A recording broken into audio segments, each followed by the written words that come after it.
આપ સૌને મારા સાદર પ્રણામ. આપ સૌનું આપણી આ ચેનલમાં હાર્દિક સ્વાગત છે. આજે અધિક માસની કથામાં આપણે અધ્યાય 19 અને 4 ચકલીની વાર્તા સાંભળીશું. શ્રી ગણેશાય નમઃ. શ્રી વિષ્ણવે નમઃ. અધ્યાય 19મો. પ્રાચીન મુનિ શ્રી નારદજીએ ભગવાન નારાયણને પૂછ્યું, હે તપોનિધિ, પ્રસન્ન થયેલા વિષ્ણુ ભગવાને તપના ભંડાર સુદેવને શું ઉત્તર આપ્યો હતો તે કહો. શ્રી નારાયણે નારદજીને કહ્યું, ભગવાન વિષ્ણુએ પોતાની વાણીથી તેને ખુશ કરતા આ પ્રમાણે કહ્યું, હે શ્રેષ્ઠ બ્રાહ્મણ, તે અને તારી પત્નીએ જે કંઈ કર્યું છે તે બીજા કોઈથી થાય તેમ નથી. હે તપોધન, આ પુરુષોત્તમ માસમાં જે મનુષ્ય એક ઉપવાસ કરે છે તેના અનેક પાપો નાશ પામે છે અને તે વૈકુંઠનો અધિકારી બને છે. જ્યારે તમે પતિ પત્નીએ પુત્રના શોકમાં વ્યથિત થઈ આખો મહિનો નિરાહાર રહી ઉપવાસ કર્યો અને વરસતા વરસાદમાં બેસી રહ્યા, તેથી ત્રણેય કાળનું સ્નાન ફળ તમને મળ્યું. આ રીતે જાણે અજાણે તમે પતિ પત્નીએ મારા પ્રિય પુરુષોત્તમ માસની જે સેવા ભક્તિ કરી તેથી હું પ્રસન્ન બન્યો છું અને તારા પુત્રને મેં જીવતદાન આપ્યું છે. આ પુરુષોત્તમ માસ પૂજવાથી ફળદાયી બને છે. જેઓ મનુષ્ય જન્મ મળવા છતાં પણ શ્રી પુરુષોત્તમ માસમાં સ્નાન, દાન આદિ પુણ્યકર્મોથી રહિત રહે છે તેઓ જન્મે જન્મે દરિદ્ર થાય છે.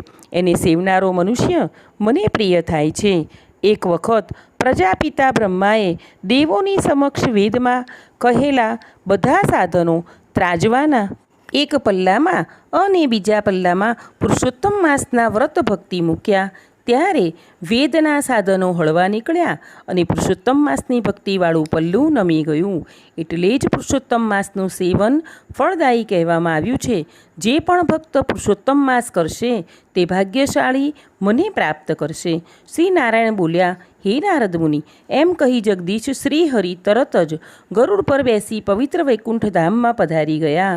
સુદેવ પણ મરેલા પુત્ર શુકદેવને પુરુષોત્તમ માસના સેવનથી જીવતો ઉઠેલો જોઈ પત્ની સાથે હંમેશા આનંદમાં રહેવા લાગ્યો. તેનો પુત્ર શુકદેવ પણ પોતાના સત્કર્મોથી પિતાને ખુશ કરવા લાગ્યો. પુરુષોત્તમ માસ સર્વ દુઃખોનો નાશ કરનાર હોઈ સર્વ મહિનાઓ કરતાં શ્રેષ્ઠ છે. હજારો વર્ષ સુધી સર્વ વિષય ભોગો ભોગવ્યા પછી છેવટે બ્રાહ્મણોમાં ઉત્તમ તે સુદેવ પત્નીની સાથે વૈકુંઠ લોકમાં ગયો હતો. ત્યાં જઈને ભક્તો કદી શોક પામતા નથી અને શ્રીહરિની સમીપ જ વાસ કરે છે. ઋષિ વાલ્મીકી બોલ્યા, હે રાજન, ત્યાંનું સુખ ભોગવ્યા પછી એ જ બ્રાહ્મણ સુદેવ પત્ની સાથે પૃથ્વી પર પાછો આવ્યો અને રાજા દ્રઢધન્વા રૂપે પ્રસિદ્ધ થયો. હે રાજા, એ સુદેવ બ્રાહ્મણનો તું બીજો અવતાર છે. હે રાજન, પુરુષોત્તમ માસનું પૂર્વજન્મમાં સેવન કરવાથી આ સંપૂર્ણ સમૃદ્ધિ તને પ્રાપ્ત થઈ છે. પૂર્વજન્મમાં તારો પુત્ર જે શુકદેવ હતો અને મૃત્યુ પામતા શ્રીહરિએ જીવતો કર્યો હતો તે 12,000 વર્ષનું આયુષ્ય ભોગવી વૈકુંઠમાં ગયો હતો. તે જ પુત્ર આ જન્મમાં પોપટ તરીકે જન્મ પામ્યો છે અને તે તને ઓળખી જતા તેણે તને સંસાર મોહથી મુક્તિ પામવા માટે ધર્મનો ઉપદેશ આપ્યો. એ પ્રમાણે તે મને જે પૂછ્યું તે બધું મેં તને કહ્યું. હવે તારો સંદેહ નાશ પામ્યો હશે અને તું શંકામુક્ત થઈ ગયો હોઈશ. હવે હું પાપનો નાશ કરનારી સરયુ નદી તરફ જાઉં છું. શ્રી નારાયણ બોલ્યા, એમ લાંબા કાળ સુધી પ્રસિદ્ધ થયેલ યશવાળા રાજા દ્રઢધન્વાના પૂર્વજન્મનું ચરિત્ર કહી વાલ્મીકી જવા તૈયાર થયા. તે વેળા અગણિત પુણ્યવાળા મહારાજ દ્રઢધન્વાએ તેમને વિનવી નમન કરી પાછું કંઈક પૂછ્યું.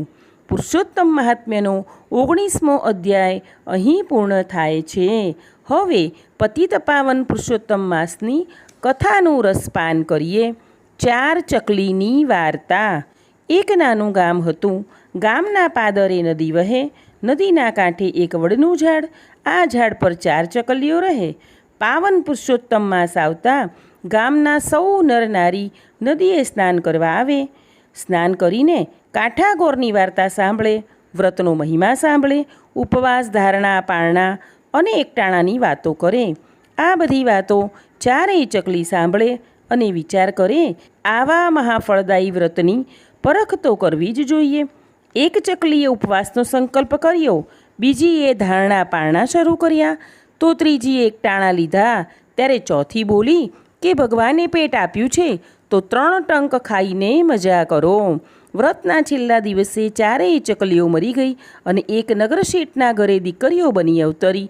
શેઠને સંતાનમાં એક દીકરો જ હતો, તેથી એક પછી એક 4 લક્ષ્મી જન્મતા શેઠ તો રાજી રાજી થઈ ગયા.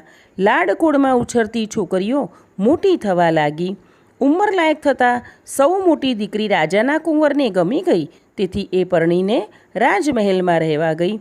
બીજીના લગ્ન ધનપતિના દીકરા સાથે થયા. એ પરણીને 7 માળની હવેલીમાં ગઈ. ત્રીજીને નાની હાટડીવાળો વર મળ્યો, જ્યારે ચોથીને મજૂરી કરતો અને રોજનું લાવીને રોજ ખાતો વર મળ્યો.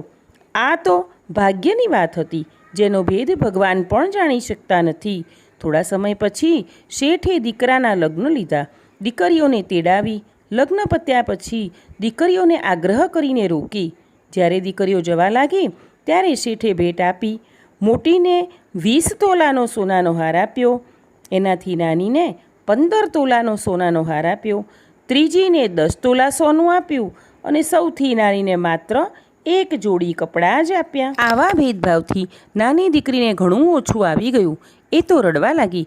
મા બાપે વેરો વાંચો ન રાખવો જોઈએ, મા બાપને તો સૌ સરખા, એવા બળખા બોલવા લાગી. ત્યારે મોટી બહેને તેને પૂર્વજન્મની વાત કરીને કહ્યું, જો બહેન, પુરુષોત્તમ માસમાં મેં પૂર્ણ શ્રદ્ધાથી આખો મહિનો ઉપવાસ કર્યા તો મને રાજપાટ મળ્યું. બીજીએ ધારણા પારણા કર્યા તો એને નગર શેઠનું ઘર મળ્યું. ત્રીજીએ એક ટાણું કર્યું તો તેને સુખી ઘર મળ્યું. જ્યારે તે વ્રત કર્યું જ નહીં અને ખાવા પીવાનો પણ કોઈ નિયમ રાખ્યો નહીં, તેથી તને ગરીબ ઘર મળ્યું. એટલે હવે તું પૂર્ણ શ્રદ્ધા અને ભક્તિભાવથી પુરુષોત્તમ વ્રત કરજે, જેથી તું સુખી થઈશ. નાની દીકરીની આંખો ખુલી ગઈ.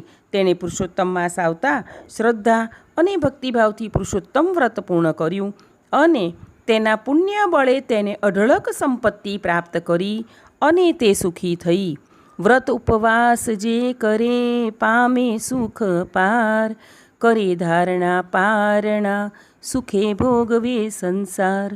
એક ટાણા જે આદરે સમજે સદા સાર, વ્રત નિયમ જે ના કરે સદાય હાહાકાર. હે પુરુષોત્તમ પ્રભુ, શ્રદ્ધાથી તમારું આ વ્રત કરનાર સૌને ફળજો. પુરુષોત્તમ ભગવાનની જય. આગળના વિડીયો જોવા માટે આપણી આ ચેનલને લાઇક, શેર અને સબસ્ક્રાઈબ કરજો. આપણે સૌ હંમેશા ખુશ અને નિરોગી રહીએ તેવી પ્રભુના ચરણોમાં પ્રાર્થના.